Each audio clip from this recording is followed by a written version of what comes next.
بسم الله الرحمن الرحيم إن الحمد لله نحمده ونستعينه ونؤمن به ونتوكل عليه ونعوذ بالله من شرور أنفسنا ومن سيئات أعمالنا من يهده الله فلا مضل له ومن يضلل فلا هادي له وأشهد أن لا إله إلا الله وحده لا شريك له وأشهد أن سيدنا ونبينا محمدا عبده ورسوله صلى الله عليه وعلى آله وأصحابه وبارك وسلم تسليما كثيرا ثم أما بعد. Dear respected brothers and sisters in Islam, Assalamu alaikum wa rahmatullahi wa barakatuh. When the Messenger of Allah ﷺ migrated from Mecca to Medina, a lot of times what comes to our mind is a city full of companions, a city full of Islam, a city in which there is the Masjid al-Nabawi that we go and see in Medina. But this was all towards the end of the life of the Messenger of Allah ﷺ. At the very beginning of his migration to Medina, when he had migrated to Medina initially, at that time in Medina there was no Islam. About 10 to 20% of Medina's citizens were Muslims. The rest were either Jews or they were mushrikeen. Now the Messenger of Allah ﷺ, when he was coming to Medina, before he went there, he sent Mus'ab ibn Umayr radiyallahu anhu. He sent him there to go and talk to the people of Medina, tell them about Islam. And Mus'ab ibn Umayr, he went and he did his duty, and the Messenger of Allah ﷺ, he came.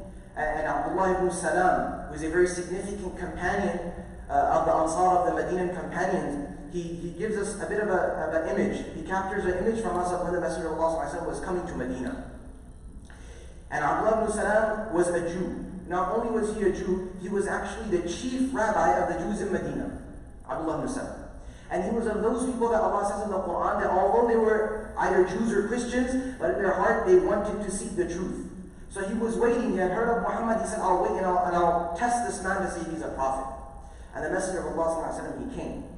And he says, أَسْرَعَ النَّاسُ إِلَيْهِ. He says that when we heard the Messenger of Allah ﷺ was coming, we made our way. We were all hastening to welcome the Messenger of Allah ﷺ. And we were not sure. They stayed a couple of days not sure, because at that time there was obviously no way of telling if someone was coming, and the Messenger of Allah ﷺ was hiding before that. So he said that when we would go in the morning and we'd see, is he coming? Then we'd go in the afternoon time, then in the evening time. And he said finally we saw him. And the kids, they were happy, they were yelling, and they're enjoying. And the women are leaving their homes, and the men. And the Messenger of Allah ﷺ, he reaches Medina. And the first thing the Messenger of Allah ﷺ, he is talking to these people, I wanted to share with you, which will be our brief khutbah, that the first khutbah that the Messenger of Allah ﷺ gave in Medina. The first one. Think about it. There are all non-Muslims, 80% non-Muslims, and he has to tell them about Islam. And this khutbah, inshallah, if we are able to understand it and keep it with us, we can use this as a template to explain to anyone what is Islam. And before that, to explain to ourselves what Islam truly is. Abdullah ibn Salam, he says, أسرع الناس إليه فلما نظرت في وجهه علمت أنه ليس بوجه كذاب. He said that I went to see the face of the Messenger of Allah ﷺ, and I was in between people, and when I saw his face, I said to myself, when I saw the Messenger of Allah ﷺ, how he was interacting with people, I said to myself, this cannot be the face of a liar. People say he's a liar. We heard that the people of Mecca say he's a liar. This is not the face of a liar. So he said that he spoke. فَكَانَ أَوَّلَ مَا قَالَ. The first thing that he said, أَلَا يَا أَيُّهَا النَّاسِ, O people, أَفْشُوا السَّلَامَ. Spread salam amongst yourselves. The very first thing that the Messenger of Allah ﷺ said, spread salam amongst yourselves. And this has two meanings, both literally peace, as well as saying assalamu alaikum wa rahmatullahi wa barakatuh.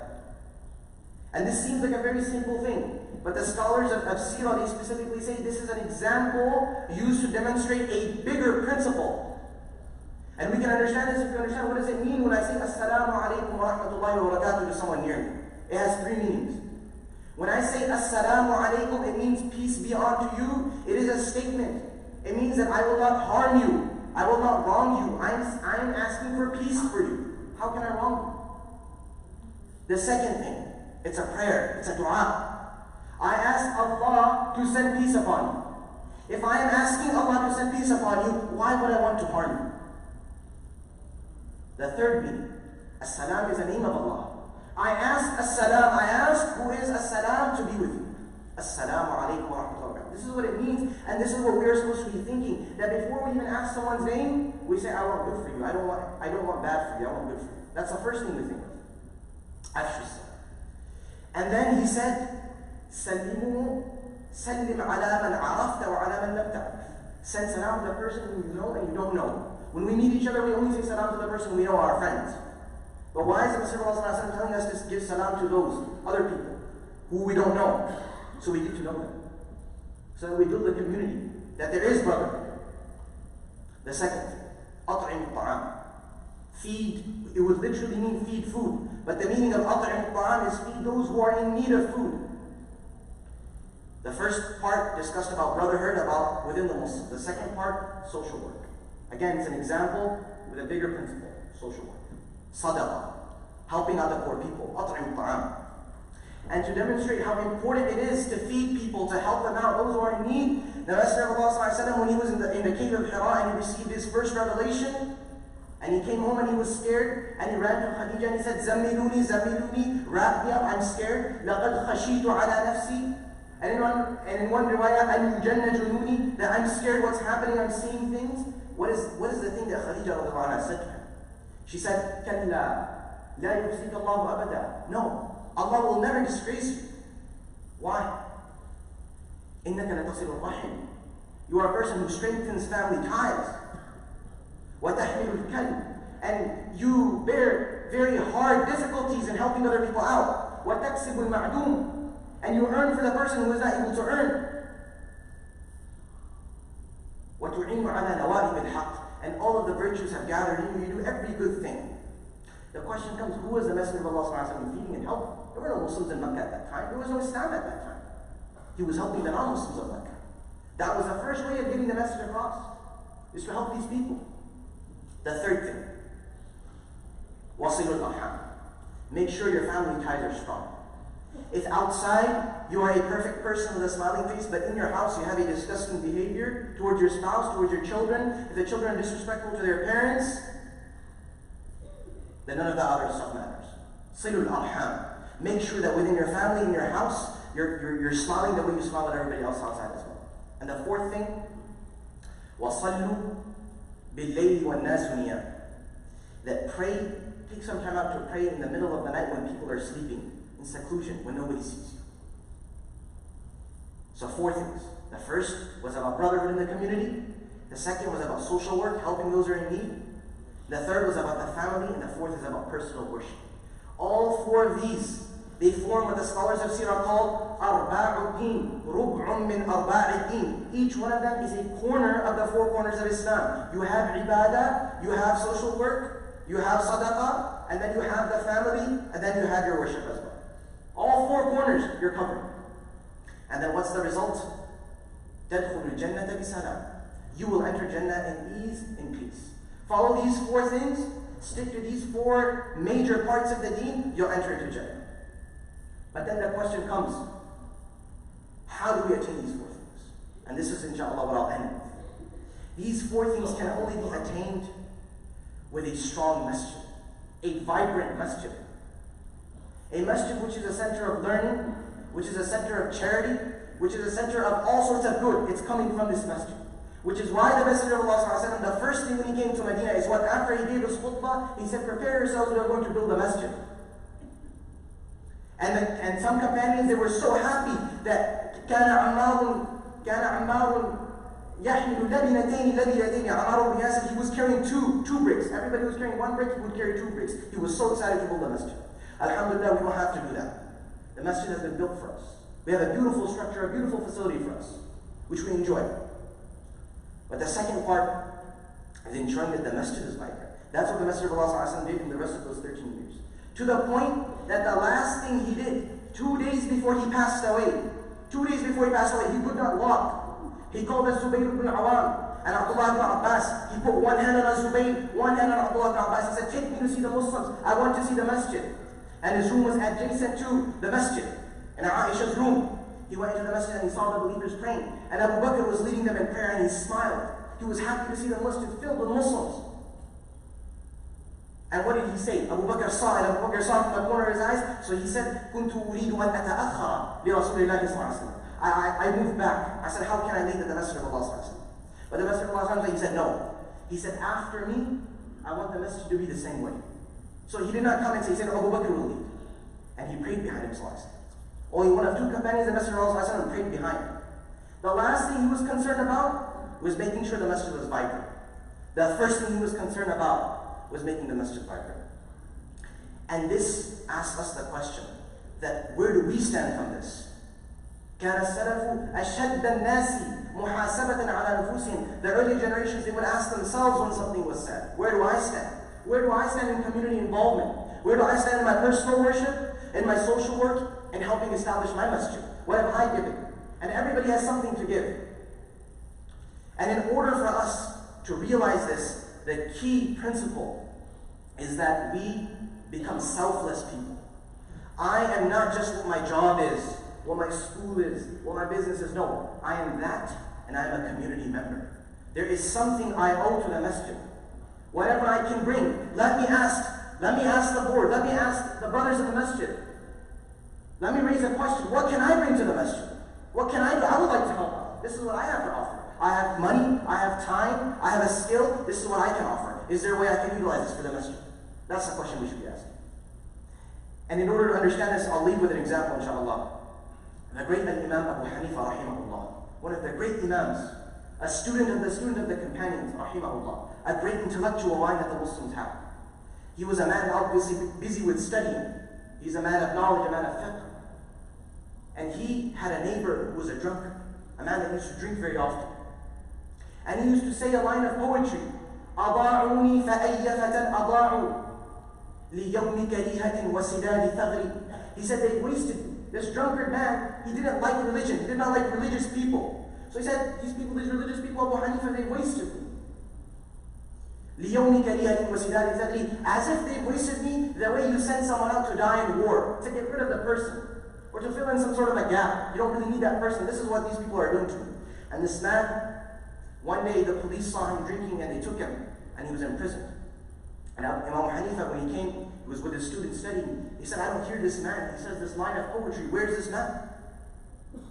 So they said that the police took him.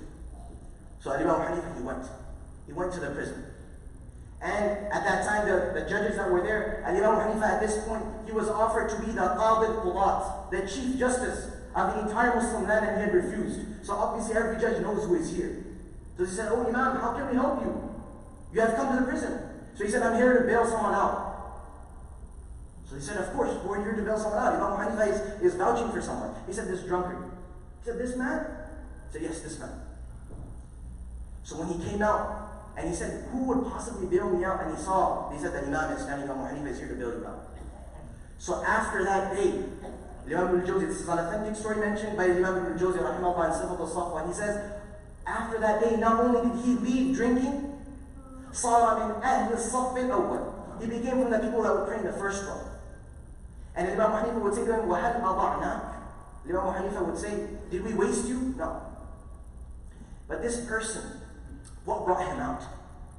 What brought him out was the concern that Imam Hanifa had. If he had just sat in his home and said, I'm reading my books, I'm doing my research, I don't need to go out to this person, let him rot in prison. The person would have rotted in prison. But he went out to him, he reached out to him in a difficult time, and he brought him to the masjid, and the man became an active community member. This should be an inspiration for us in everything we do. That what can I do to help my masjid, to help my community, to build, to strengthen on what we already have. I ask Allah subhanahu wa ta'ala that He allows us to internalize the message of the seerah, and that He allows us to internalize the message that we get from the righteous predecessors about the importance of making our masjid vibrant, about doing community work, and doing our best to fill in those gaps.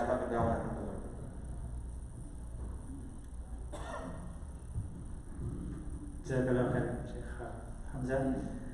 Alhamdulillah, as Sheikh Hamza mentioned, community involvement, our own involvement is so essential for us to grow, as well as for the growth of the community. Our community, alhamdulillah, has been growing over the years. We have seen so much diversity, so much vast demographics, and even though we offer a lot of programs, but it's never enough. And so inshallah, we have programs for youth, for children, for young adults, sisters, seniors, and we want to increase that. And Sheikh Hamza is, mashallah, born and raised here. So I'm very pleased to inform you that inshallah he'll be joining us as a resident scholar of Islamic Foundation. He'll conduct various programs, weekly programs, monthly programs, family programs, inshallah. He's also studying his own degree in IT, but he's actually very well qualified, mashallah. He spent about 6 years overseas studying equivalent of masters in Quran and Islamic studies. So I'm very excited to announce this, and I would like Mufti Asif to give some brief introduction about him and some bio about him.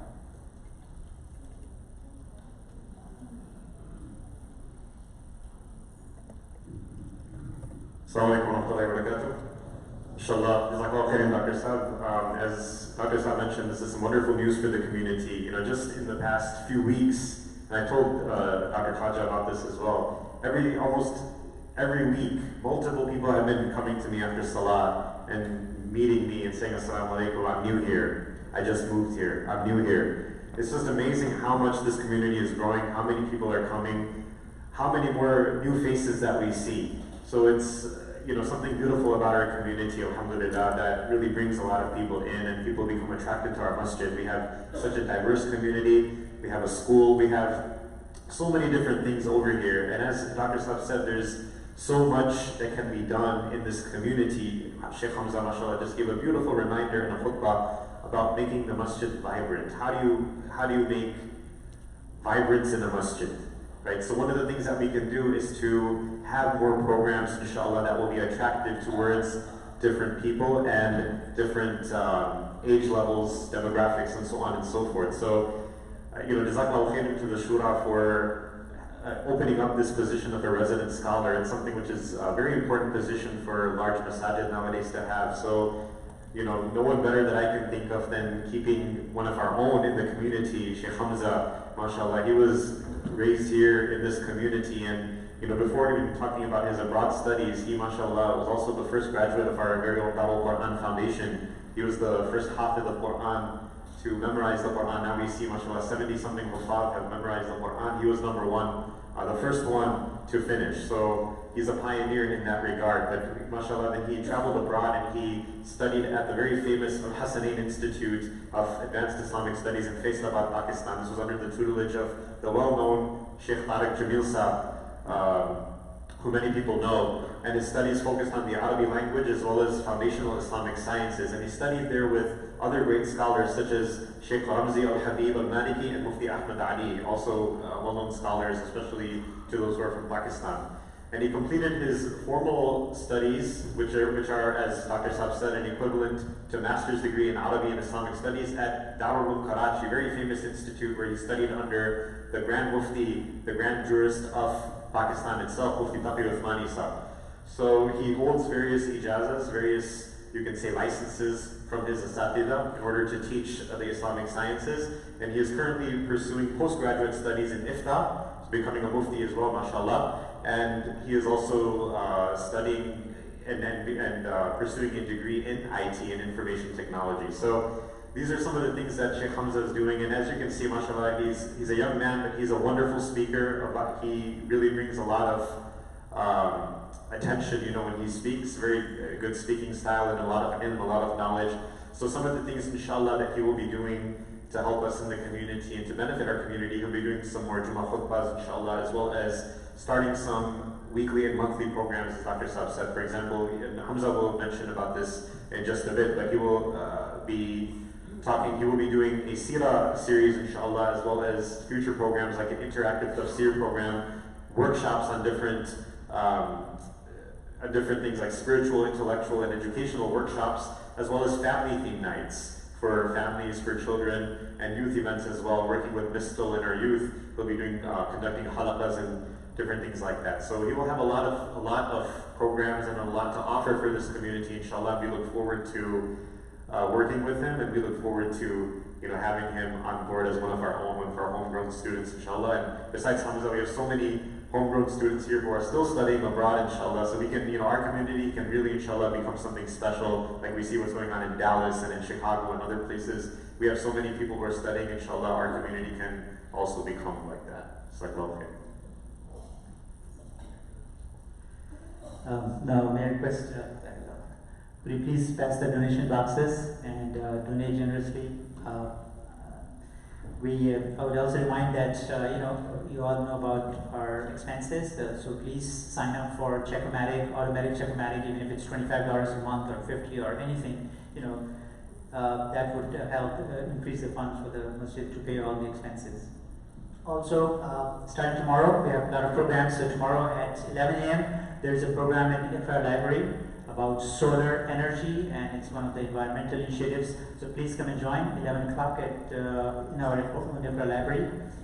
Our tomorrow evening at Maghrib Salat, after Maghrib Salat inshallah in Gymnasium, we have a fundraiser for St. Charles Masjid. Mashallah, first masjid in St. Charles. They are, building that masjid, inshallah, alhamdulillah, the ground maintenance taking place. And so please come and see the project, update on the project, and also donate generously. Also, there's also tables outside about human trafficking. That's unfortunately common in San Luis area. Many of them could be victims, Muslims as well, and there is a program about that. So please see the table in the lobby area. Also, Iqra Library will have a fundraiser on October 6th. That's next month, Sunday, inshallah, in the evening. And also a couple of millennium programs. We have a program on September 28th, Saturday, Community Bazaar. So from noon to about 5 p.m. So please come and join with your family. And also, as you mentioned before, November 2nd, which is a Saturday, is a first ever Muslim Six Flags Muslim Day at Six Flags. So please see the sister Vina in the lobby, and there are tickets in the foundation. So please show up there so that once again it will show us our presence there in those areas, as well as Six Flags have made special discounts to our center, to our community. If you buy the tickets through foundation, $30, and they'll have a special prayer. They've reserved a place for special prayer, all of our prayers in that area, and we'll also allow special food if you ask them to. Last but not the least, nominations have been sent out, letters for nomination for sure elections, so please fill that out and send it back. And a couple of salah changes. From Sunday, Salat al-Asr will be at 5:45 p.m., now it's at 6 p.m. Salat al-Isha will be at 9 o'clock, now it's at 9:15. So Jazakallah khair. Assalamu alaikum. Assalamu alaikum. Before the adhan, I just wanted to say a few words. First of all, Jazakallah khairan to the board and Jazakallah khairan to Mufti Asif.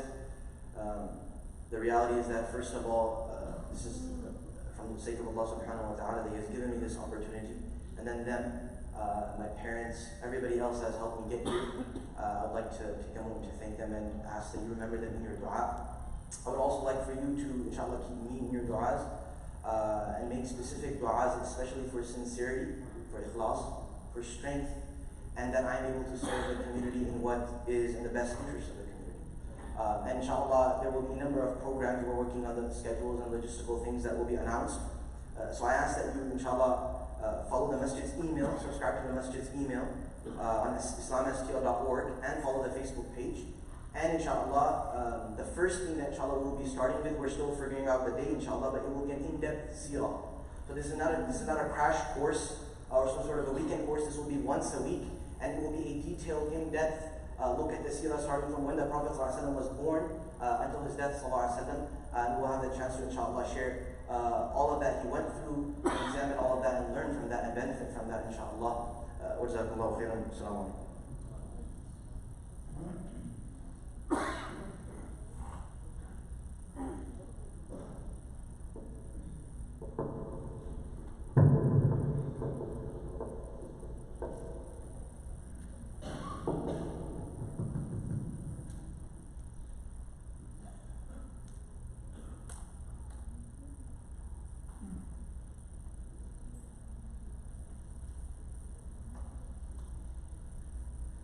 Allahu Akbar, Allahu Akbar, Allahu Akbar, Allahu Akbar. أن لا إله إلا الله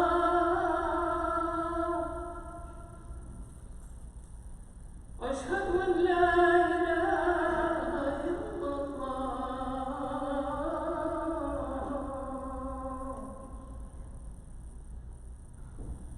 أشهد أن محمدا رسول الله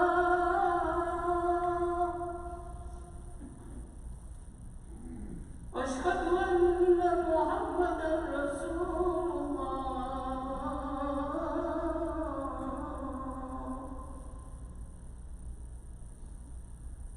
حي على الصلاة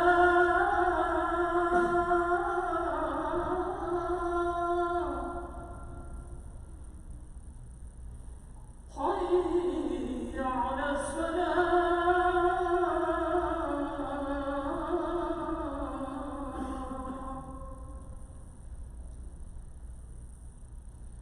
حي على الفلاح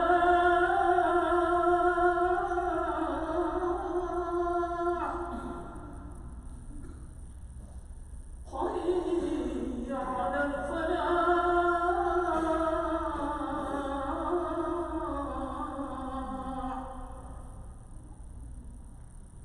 الله أكبر الله أكبر لا إله إلا الله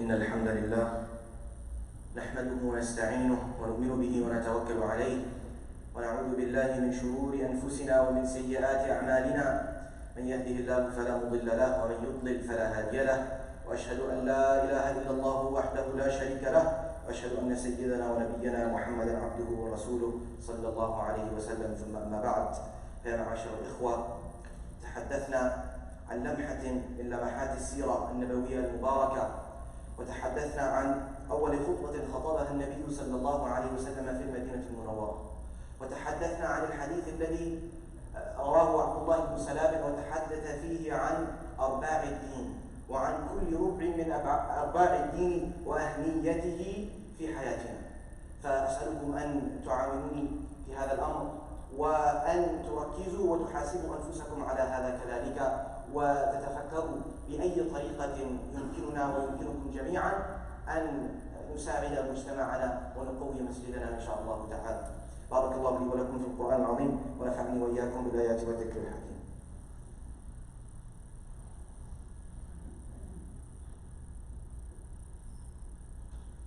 الحمد لله على إحسانه والشكر له على توفيقه وامتنانه وأشهد أن لا إله إلا الله وحده لا شريك له تعظيما لشانه وأشهد أن سيدنا ونبينا محمدا الداعي إلى رضوانه صلى الله عليه وعلى آله وأصحابه وبارك وسلم تسليما كثيرا. ثم أما بعد فيقول الله تعالى إن الله وملائكته يصلون على النبي يا أيها الذين آمنوا صلوا عليه وسلموا تسليما.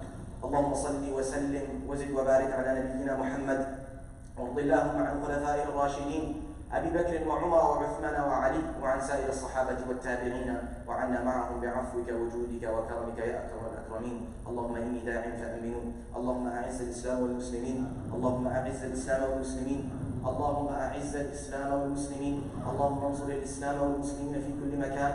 اللهم انصر الإسلام والمسلمين في كل مكان. اللهم انصر إخواننا المستضعفين في كل مكان. اللهم انصر إخواننا في كشمير. اللهم انصر إخواننا في كشمير. اللهم انصر إخواننا في كشمير. اللهم انصرهم في اليمن وانصرهم في فلسطين وانصرهم في اليمن وانصرهم في الصين الإخوة الويغر في الصين. واللهم انصرهم في بورما. واللهم انصرهم في جميع أنحاء العالم. عباد الله رحمكم الله إن الله يأمر بالعدل والإحسان وإيتاء ذي القربى وينهى عن الفحشاء والمنكر والبغي يعظكم لعلكم تذكرون. اذكروا الله الجليل العظيم يذكركم واشكروه على نعمه يزدكم ولذكر الله تعالى أكبر والله يعلم ما تصنعون وأقيموا الصلاة.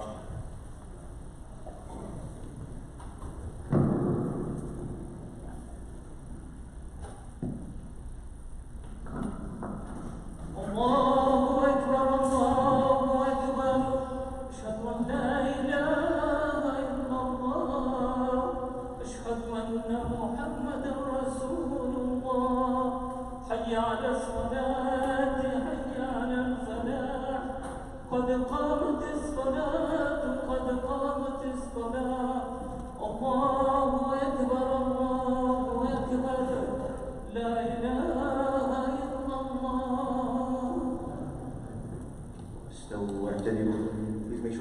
strength on the gaps are filled.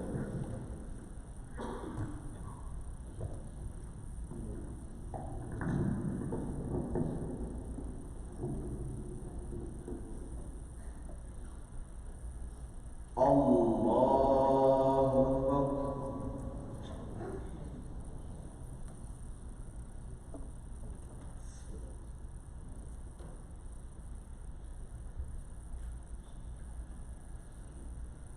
الحمد لله رب العالمين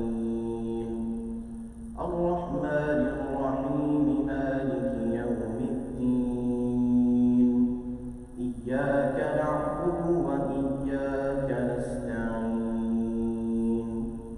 اهدنا الصراط المستقيم صراط الذين أنعمت عليهم غير المغضوب عليهم ولا الضالين.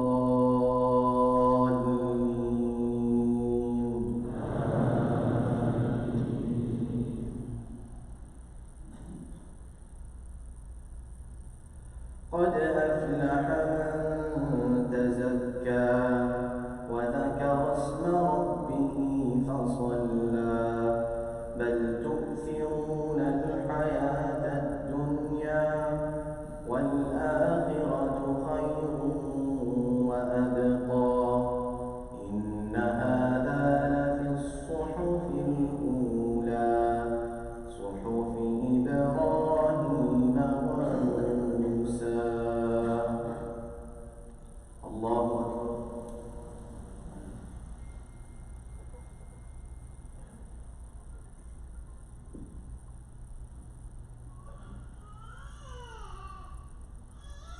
سمع الله لمن حمده.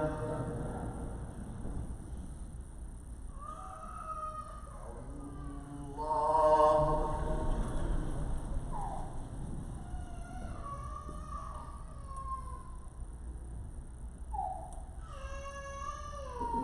الله أكبر.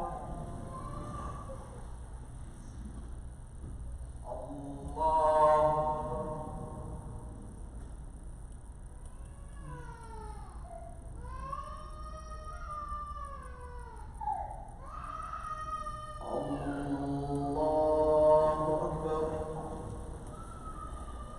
الحمد لله رب العالمين الرحمن الرحيم مالك يوم الدين إياك نعبد وإياك نستعين اهدنا الصراط المستقيم صراط الذين أنعمت عليهم غير المغضوب عليهم ولا الضالين.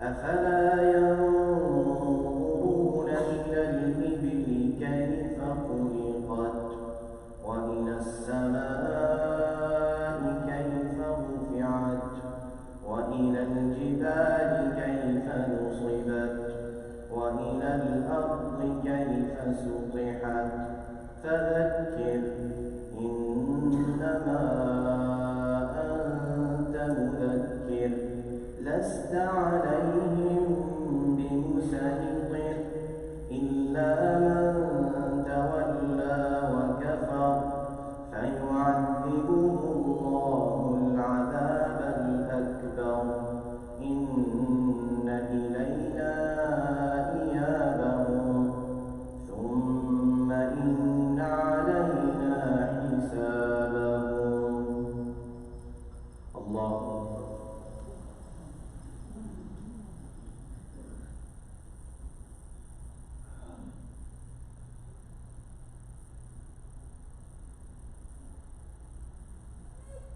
سمع الله لمن حمده.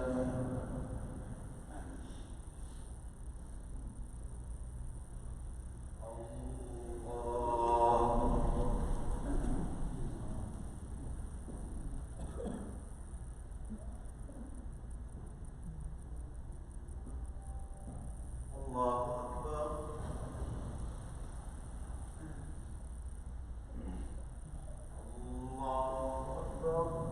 الله